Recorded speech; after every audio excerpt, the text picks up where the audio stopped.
യേശുവേ സ്തോത്രം, യേശുവേ നന്ദി. അഭിഷേകാഗ്നിയുടെ എല്ലാ പ്രേക്ഷകർക്കും യേശു കർത്താവിൻ്റെ ഉന്നത നാമത്തിൽ കൃപയും സമാധാനവും. Praise the Lord. ഇന്ന് നമ്മൾ ചിന്തിക്കുന്ന വിഷയം റോമാലേഖനം 12-ാം അധ്യായം 14-ാം തിരുലിഖിതം. നിങ്ങളെ പീഡിപ്പിക്കുന്നവരെ അനുഗ്രഹിക്കുവിൻ, അനുഗ്രഹിക്കല്ലാതെ ശപിക്കരുത്. നിങ്ങളെ പീഡിപ്പിക്കുന്നവരെ അനുഗ്രഹിക്കുവിൻ, അനുഗ്രഹിക്കല്ലാതെ ശപിക്കരുത്. ഈ നിമിഷങ്ങളിൽ നമുക്ക് കർത്താവിൻ്റെ സന്നിധിയിൽ പ്രാർത്ഥിക്കാം. കഴിഞ്ഞ നാളുകളിൽ അഭിഷേകാഗ്നി വചന ശുശ്രൂഷകളിൽ പങ്കുചേർന്ന് ഹൃദയം നുറുങ്ങി പ്രാർത്ഥിച്ചുകൊണ്ടിരുന്നവരുടെ മേൽ സ്വർഗത്തിന്റെ വലിയ ഇടപെടലുകൾ ഉണ്ടായതായി 10,000-കണക്കിന് ആളുകൾ സാക്ഷ്യപ്പെടുത്തിയിട്ടുണ്ട്. മകനെ, മകളെ, ഈ സമയം നീ ഇരിക്കുന്ന സ്ഥലം ദൈവം ഇറങ്ങി വന്ന് നിന്നെ സന്ദർശിക്കുന്ന സ്ഥലമാകാൻ ദൈവം തെരഞ്ഞെടുത്തിരിക്കുന്ന സ്ഥലമാണ്. കണ്ണുകൾ അടച്ച് 2 കരങ്ങളും തുറന്ന് പിടിക്കാം. ദൈവത്തിന്റെ ആത്മാവ് സകല കാര്യങ്ങളും വെളിപ്പെടുത്തുന്ന ആത്മാവ്, ദൈവരാജ്യ ദൂതുകളെ വ്യാഖ്യാനിക്കുന്ന ആത്മാവ്, ദൈവവചനം ഹൃദയത്തിലേക്ക് പതിപ്പിച്ചു തരുന്ന ദൈവത്തിന്റെ ആത്മാവ്, ഓ ശുദ്ധാത്മാവ് എഴുന്നള്ളി വന്ന് എന്റെ ഹൃദയത്തിൽ പ്രവർത്തിക്കട്ടെ. ആഗ്രഹിച്ച് പരിശുദ്ധാത്മാവിനെ വിളിച്ച് എല്ലാവരും പ്രാർത്ഥിക്കുന്നു. ശുദ്ധാത്മാവേ വന്നുള്ളിൽ വാസം ചെയ്യണേ, സത്യാത്മാവേ നിത്യതയെത്തുവോളവും. പരിശുദ്ധാത്മാവേ, ശുദ്ധാത്മാവേ വന്നുള്ളിൽ വാസം ചെയ്യണേ, സത്യാത്മാവേ നിത്യതയെത്തുവോളവും. ദൈവത്തിന്റെ ആത്മാവേ, ജീവനോതുക, ജീവദായക, ജീവനാളമായി തെളിഞ്ഞു തീരുക. പ്രാർത്ഥിക്കുന്നു. ജീവനോതുക, ജീവദായക, ജീവനാളമായി തെളിഞ്ഞു തീരുക. വലിയ ആഗ്രഹത്തോടെ ശുദ്ധാത്മാവേ വന്നുള്ളിൽ വാസം ചെയ്യണേ, ആത്മാവേ, സത്യാത്മാവേ നിത്യതയെത്തുവോളവും. ശുദ്ധാത്മാവേ വന്നുള്ളിൽ വാസം ചെയ്യണേ, പരിശുദ്ധാത്മാവേ ഇപ്പോൾ നിറയണമേ. സത്യാത്മാവേ ഓരോ കുടുംബങ്ങളിലേക്ക് നിറയണമേ. പരിശുദ്ധാത്മാവേ, കരങ്ങൾ ഉയർത്തി എല്ലാവരും സ്തുതിക്കുകയാണ്. ഓ ദൈവത്തിന്റെ പരിശുദ്ധാത്മാവേ, ഈ ശുശ്രൂഷയുടെ നിമിഷങ്ങളിൽ അവിടുന്ന് ഇറങ്ങി വരണമേ. ഹൃദയങ്ങളെ സ്പർശിക്കണമേ. കഠിനമായ ഹൃദയങ്ങൾ, കല്ലുപോലെയായ ഹൃദയങ്ങൾ, കരിമ്പാറ പോലെ, പാറ പോലെ കഠിനമായ ഹൃദയങ്ങളെ പരിശുദ്ധാത്മാവേ ഇപ്പോൾ സ്പർശിക്കണമേ, രൂപാന്തരപ്പെടുത്തണമേ, മാംസളമാക്കണമേ. ഹൃദയങ്ങളൊരുക്കിടണേ, ഹല്ലേലൂയ ഗീതം പാടാനൊരുക്കിടണേ. പരിശുദ്ധാത്മാവേ, ഹൃദയങ്ങൾ ഒരുക്കിടണേ, ഹല്ലേലൂയ ഗീതം പാടാനൊരുക്കിടണേ. ദൈവത്തിന്റെ ആത്മാവേ, ജീവനോതുക, വ്യാപരിക്കണമേ, സ്പർശിക്കണമേ, തൊട്ട് സുഖപ്പെടുത്തണമേ. പരിശുദ്ധാത്മാവേ, ജീവനോതുക, ജീവദായക, ജീവനാളമായി 2 കരങ്ങൾ ഉയർത്തി എല്ലാവരും പ്രാർത്ഥിക്കുന്നു. ശുദ്ധാത്മാവേ വന്നുള്ളിൽ വാസം ചെയ്യണേ, ഹോളി സ്പിരിറ്റ്, സത്യാത്മാവേ നിത്യതയെത്തുവോളവും. ഓ ഹെവൻലി പവർ, ശുദ്ധാത്മാവേ വന്നുള്ളിൽ ഇപ്പോൾ വ്യാപരിക്കണമേ. സത്യാത്മാവേ നിത്യതയെത്തുവോളവും. സത്യാത്മാവേ നിത്യതയെത്തുവോളവും. എല്ലാ ദൈവമക്കളും കരങ്ങൾ 2 ഉയർത്തി കണ്ണുകൾ അടച്ച് ജീവിക്കുന്ന ദൈവത്തിന്റെ ആത്മാവ് നിറഞ്ഞു വ്യാപരിക്കാൻ ആഗ്രഹിച്ച് പ്രാർത്ഥിച്ചുകൊണ്ടിരിക്കട്ടെ. ഹാലലുയ്യ, ഹാലലുയ്യ, ഹാലലുയ്യ. ഓ കർത്താവെ സ്പർശിക്കണമേ, ഓ കർത്താവെ സ്പർശിക്കണമേ. ഹൃദയങ്ങളെ സ്പർശിക്കണമേ, ആത്മാക്കളെ സ്പർശിക്കണമേ, അന്തരംഗങ്ങളെ സ്പർശിക്കണമേ.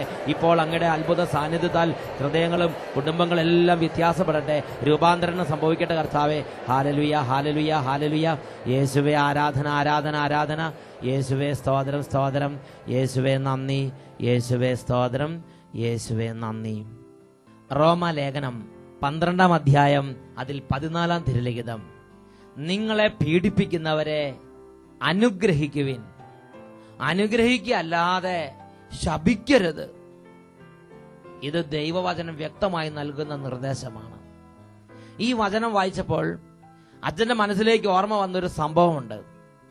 10-25 വർഷങ്ങൾക്ക് മുമ്പ് മലബാറിലേക്ക് കുടിയേറിയ ഒരു കുടുംബം.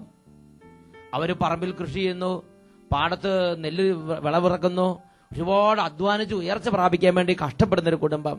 5-6 ആൺമക്കളുള്ള ഒരു കുടുംബം. അങ്ങനെ കഷ്ടപ്പെട്ട് പണിയെടുത്തുകൊണ്ടിരിക്കുന്ന കാലം.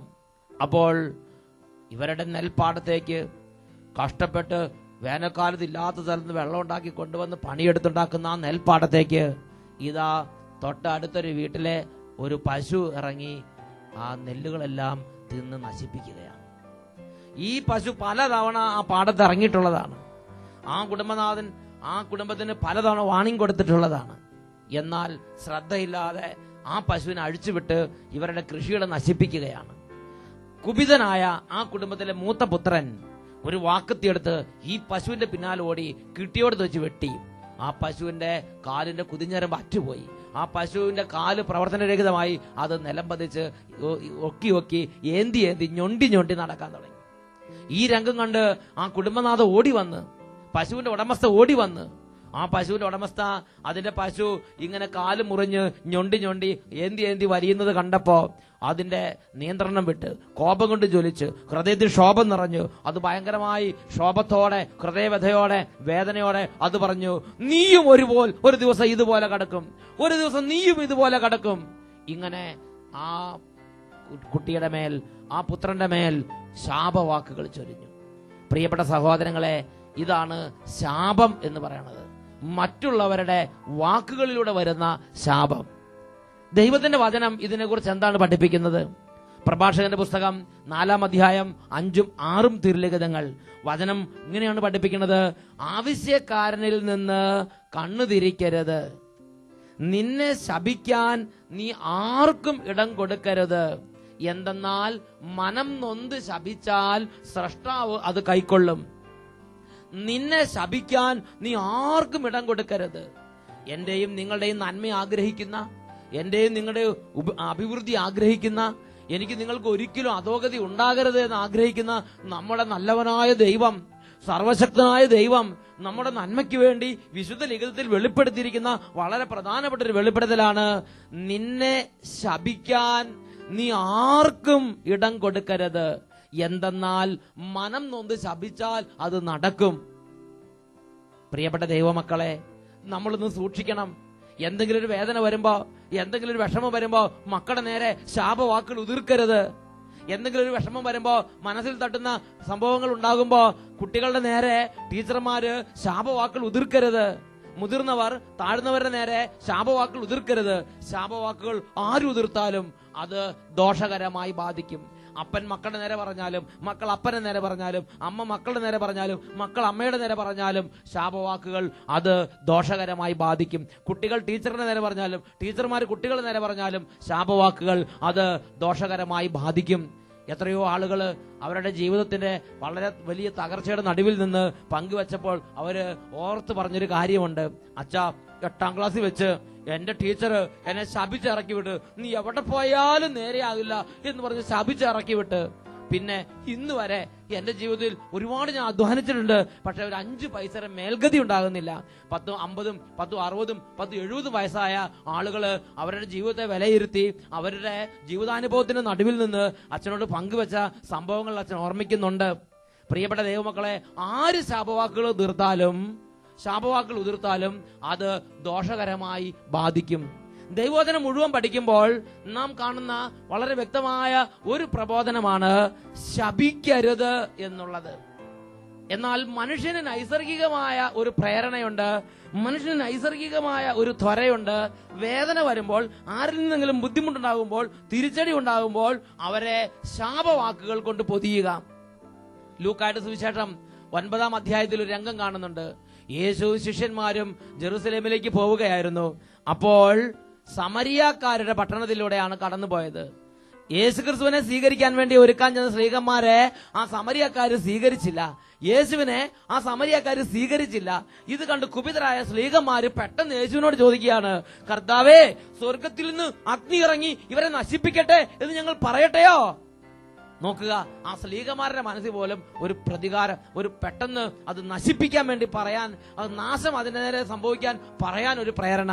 പ്രിയപ്പെട്ട സഹോദരങ്ങളെ, ശാപവാക്കുകൾ ഉതിർക്കാൻ ദൈവം ആഗ്രഹിക്കുന്നില്ല. യേശുക്രിസ്തു അവരെ ശാസിച്ചു. യേശുക്രിസ്തു അവരെ ശാസിച്ചിട്ട് അവരെ മറ്റൊരു ഗ്രാമത്തിലേക്ക് കൂട്ടിക്കൊണ്ടുപോയി.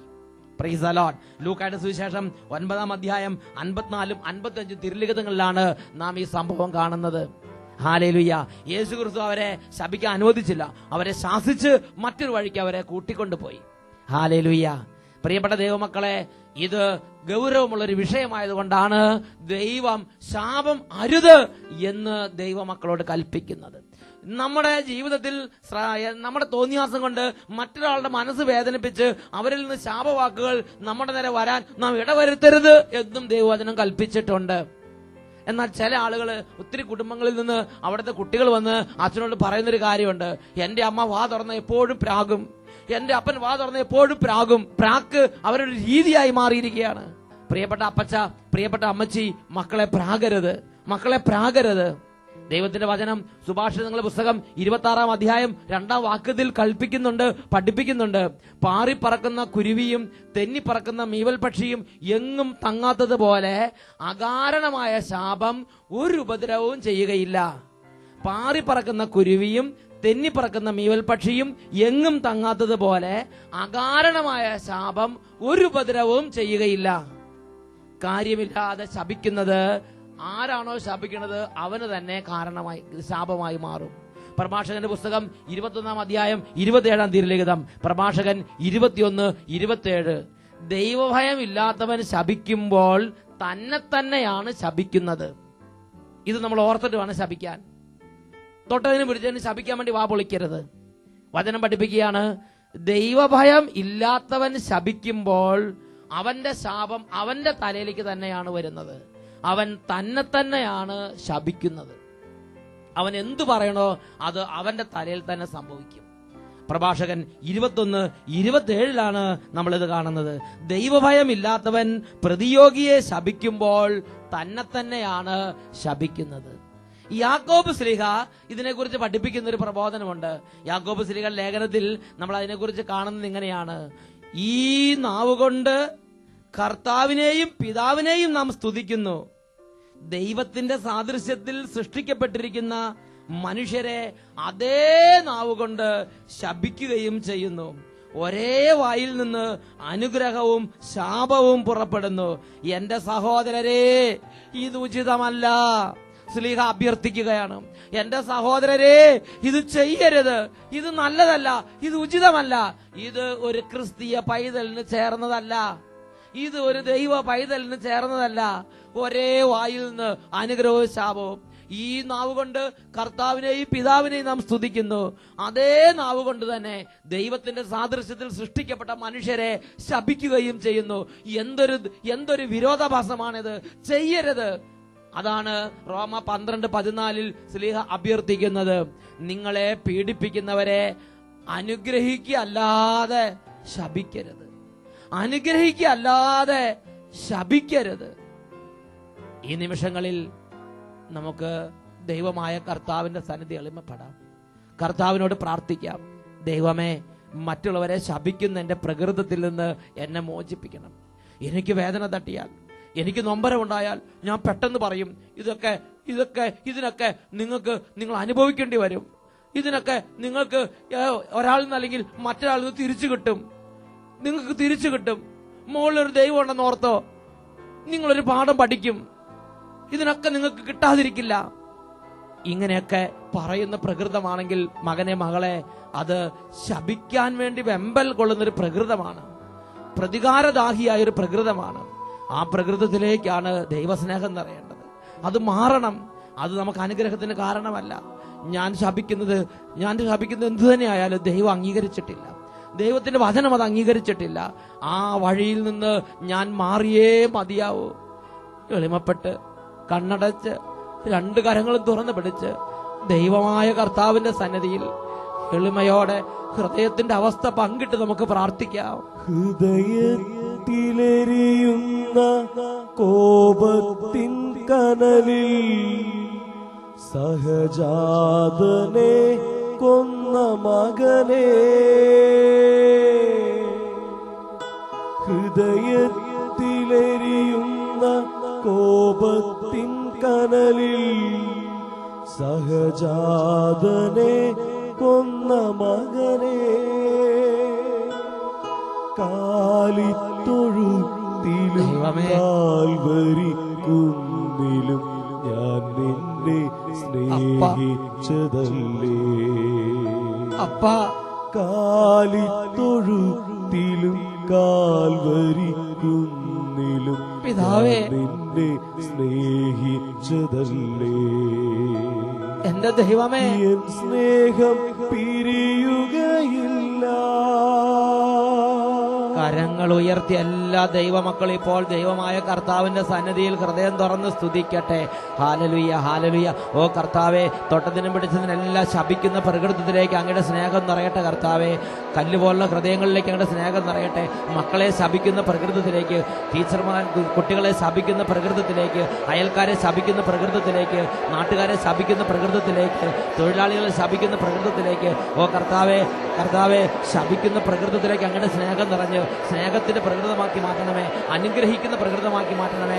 എല്ലാറ്റിനെയും അനുഗ്രഹിക്കുന്ന പ്രകൃതമാക്കി മാറ്റണമേ. കർത്താവെ, കർത്താവെ, വേദനിപ്പിക്കുന്നതിനെ അനുഗ്രഹിക്കാൻ ഈ നിമിഷങ്ങളിൽ തന്നെ അങ്ങയുടെ കൃപ കൊണ്ട് നിറയ്ക്കണമേ. കർത്താവെ, ഈ ഹൃദയങ്ങളെല്ലാം അവിടുന്ന് അഭിഷേകം ചെയ്യണമേ. നിങ്ങളെ പീഡിപ്പിക്കുന്നവരെ അനുഗ്രഹിക്കുവിൻ. അനുഗ്രഹിക്കല്ലാതെ ശപിക്കരുത്. ഹാലലുയ, ഹാലലുയ, ഹാലലുയ, ഹാലലുയ, ഹാലലുയ, ഹാലലുയ, ഹാലലുയ, ഹാലലുയ. യേശുവേ ആരാധന, ആരാധന.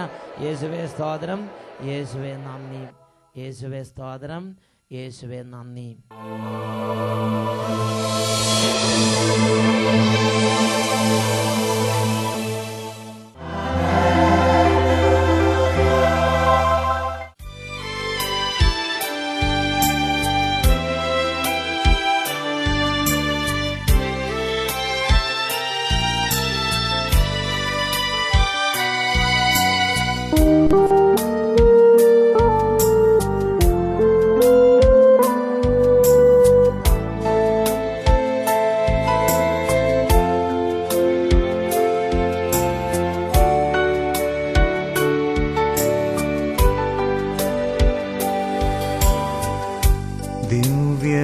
ദിവ്യകാരുണ്യമേ, എന്റെ പൊന്നേശുനാഥ, വന്നു വാണിടുമോ എന്റെ ഹൃദയത്തിനുള്ളിൽ സ്നേഹകൂദാശയായി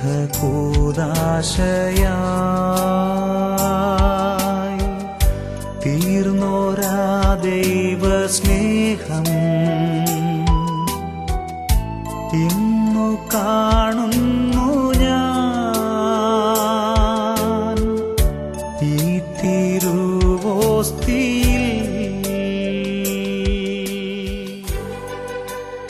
യേശുവേ സ്തോത്രം, യേശുവേ നന്ദി. രോഗികളോട് മനസ്സലിവുള്ള രക്ഷിതാവായ യേശുവാണ് ദിവ്യകാരുണ്യ രൂപനായി ഇപ്പോൾ നമ്മുടെ അരികിൽ എത്തിയിരിക്കുന്നത്. ഈ നിമിഷങ്ങളിൽ ദിവ്യകാരുണ്യനാഥന്റെ മുമ്പിൽ, യേശു കർത്താവിൻ്റെ മുമ്പിൽ നമ്മുടെ എല്ലാ വേദനകളും നമുക്ക് തുറന്നു പറയാം. എൻ്റെ ദൈവമേ, എൻ്റെ ശരീരത്തിൽ വിട്ടുമാറാത്ത രോഗങ്ങളാൽ ഞാൻ വലയുകയാണ്. സൗഖ്യമില്ലാത്ത രോഗപീഠകൾ. കർത്താവേ, മനസ്സിൽ ഒരു സ്വസ്ഥതയും കിട്ടാത്ത മനപീഡകൾ, മനോദുഃഖങ്ങൾ, ആകുലതകൾ, സങ്കടങ്ങൾ, വേദനകൾ. കർത്താവെ, തളർന്ന മനസ്സും രോഗപീഡിതമായ ശരീരവുമായി പ്രാർത്ഥിക്കുകയാണ്. എൻ്റെ കർത്താവെ, രാത്രിയും പകലും വ്യത്യാസമില്ലാതെ രാപ്പകലുകൾ തളരുന്ന, രാപ്പകലുകൾ വേദന കൊണ്ട് പൊളയുന്ന ഒരു ശരീരമാണ് എൻ്റെ ശരീരം. എന്നെ സുഖപ്പെടുത്തണമേ കർത്താവെ. എല്ലാവരും പ്രാർത്ഥിക്കുന്നു. സുഖമാക്കണേ സുഖമാക്കണേ. യേശുവേ യേശുവേ സുഖമാക്കണേ. രോഗികൾ അവരായിരിക്കുന്ന സ്ഥലത്തിരുന്ന് രണ്ട് കരങ്ങൾ ഈശോയുടെ പക്കലേക്ക് ഉയർത്തി രോഗികളെ സുഖപ്പെടുത്തുന്നവനായ രോഗികളുടെ നാഥനായ യേശു കർത്താവിന് മുമ്പിൽ ഹൃദയം നുറുങ്ങി പ്രാർത്ഥിക്കുന്നു. സുഖമാക്കണേ രക്ഷിതാവേ, സുഖമാക്കണേ. എന്നെ സുഖപ്പെടുത്തണമേ യേശുവേ. യേശുവേ സുഖമാക്കണേ. ഓരോ തരത്തിലുള്ള രോഗങ്ങളാൽ തളരുന്ന മക്കള് ഇപ്പോൾ രോഗത്തിന്റെ എല്ലാ ദുഃഖങ്ങളും ദൈവമായ കർത്താവിന്റെ കരങ്ങളിലേക്ക് കൊടുക്കുക. കർത്താവേ, ഈ രോഗം സൗഖ്യപ്പെടില്ല, ഞാൻ മരിക്കുകയുള്ളൂ എന്ന് പലരും പറഞ്ഞ് എന്റെ മനസ്സൊന്ന് നിരാശ പൂണ്ട് കിടക്കുകയാണ്. എന്റെ കർത്താവെ, ഇനി എനിക്ക് മുമ്പോട്ട് ഭാവിയില്ല എന്ന് ചിന്തിച്ച് എന്റെ മനം തകരുകയാണ്. കർത്താവെ, ഒരുപാട് നിരാശയുണ്ട്, ആത്മഹത്യാ ചിന്തകളുണ്ട്. എന്റെ തളർന്ന ദുഃഖിതമായ ആത്മാവിലേക്ക് യേശുവെ എഴുന്നള്ളി വന്ന് സുഖപ്പെടുത്തണമേ എന്ന് പ്രാർത്ഥിക്കുന്നു. സുഖമാക്കണേ, സുഖമാക്കണേ. യേശുവേ സുഖമാക്കണേ. രണ്ട് കരങ്ങളും കർത്താവിന്റെ സന്നിധിയിലേക്ക് ഉയർത്തി എല്ലാവരും സ്തുതിക്കുന്നു. Hallelujah, hallelujah, hallelujah. കർത്താവെ സുഖപ്പെടുത്തണമേ കർത്താവെ. ഓ കർത്താവെ സുഖപ്പെടുത്തണമേ എന്ന് പ്രാർത്ഥിക്കുന്നു. രോഗികളെ സ്പർശിക്കണമേ കർത്താവെ. ജന്മനാ രോഗികളായിരിക്കുന്നവർക്ക് സൗഖ്യം പ്രാപിക്കട്ടെ കർത്താവെ. മനപ്രയാസത്തിൽ സുഖം പ്രാപിക്കട്ടെ കർത്താവെ. മാനസിക രോഗങ്ങൾ സൗഖ്യം പ്രാപിക്കട്ടെ കർത്താവെ. അപസ്മാര രോഗങ്ങൾ സൗഖ്യം പ്രാപിക്കട്ടെ കർത്താവെ. കുടുംബത്തിന്റെ പാരമ്പര്യ രോഗപീഠങ്ങളുടെ മേൽ കർത്താവിന്റെ ശക്തി വ്യാപരിച്ചുകൊണ്ടിരിക്കട്ടെ. നിർജീവമായ കോശങ്ങൾ യേശുവിന്റെ നാമത്തിൽ ഇപ്പോൾ അത്ഭുതകരമായി സൗഖ്യം പ്രാപിക്കട്ടെ.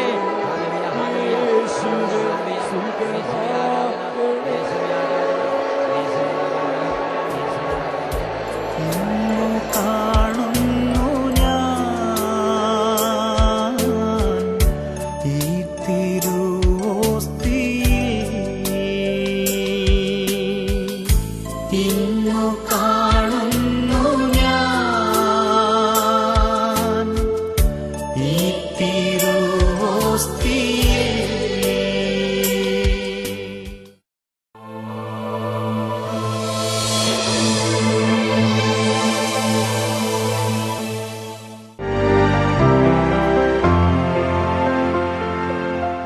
എൻ്റെ പേര് സോണിയ ജെയിംസ്. എൻ്റെ മകളുടെ കുട്ടിയുടെ അനുഭവം സാക്ഷ്യപ്പെടുത്താനാണ് ഞാൻ ഇവിടെ വന്നിരിക്കുന്നത്. എൻ്റെ മകള് പ്രസവിച്ചിട്ട് 2 മാസം കഴിഞ്ഞപ്പോൾ കുട്ടിയുടെ പൊക്കിളിൻ്റെ അവിടെ ഒരു വലിയ മുഴ വന്നു. അത് ഞങ്ങൾ സർജനെ കൊണ്ട് കാണിച്ചപ്പോൾ മെഡിക്കൽ ട്രസ്റ്റിൽ തന്നെ കൊണ്ടുപോകണം, അവിടെ കൊണ്ടുവന്ന് ഓപ്പറേഷൻ ചെയ്യണമെന്ന് പറഞ്ഞു. ഞാനും മോളും വളരെ വിഷമിച്ച് വീട്ടിൽ വന്ന് പറഞ്ഞു. അപ്പം എൻ്റെ മകൻ എന്നോട് പറഞ്ഞു, അമ്മച്ചി എന്തിനാണ് വിഷമിക്കണത്?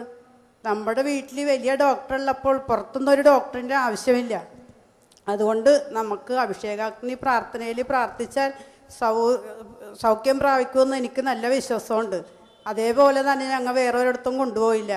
അച്ഛൻ്റെ പ്രാർത്ഥന തുടങ്ങി തിരികത്തിച്ച് വെച്ച് ഞങ്ങൾ സ്തുതിച്ച് പ്രാർത്ഥിച്ച്. അഭിഷേകാഗ്നി പ്രോഗ്രാം നടക്കുമ്പോൾ യേശുവിന്റെ മുമ്പിൽ തിരികത്തിച്ച് വെച്ച് യേശുവെ സുഖപ്പെടുത്തണമേ എന്ന് പറഞ്ഞ് ആ വചനം കേട്ട് ആരാധനയുടെ സമയത്ത് അങ്ങോട്ട് പ്രാർത്ഥിച്ച് 2 ആഴ്ച പ്രാർത്ഥിച്ചപ്പോൾ തന്നെ പരിപൂർണ സുഖമായി, മഴയെല്ലാം അപ്രത്യക്ഷമായി. യേശുവിന് നന്ദി. വിട്ടുപോയി, എല്ലാം മാറി. ഒരു കുഴപ്പവും ഇപ്പൊ ഇല്ല. ഇപ്പൊ മുഴ ഇല്ലല്ലോ, ഇല്ല, മുഴ ചുരുങ്ങിപ്പോയി. Praise the Lord. കരങ്ങൾ ഉയർത്തിയടിച്ച് കർത്താവിനെ മഹത്വപ്പെടുത്താം.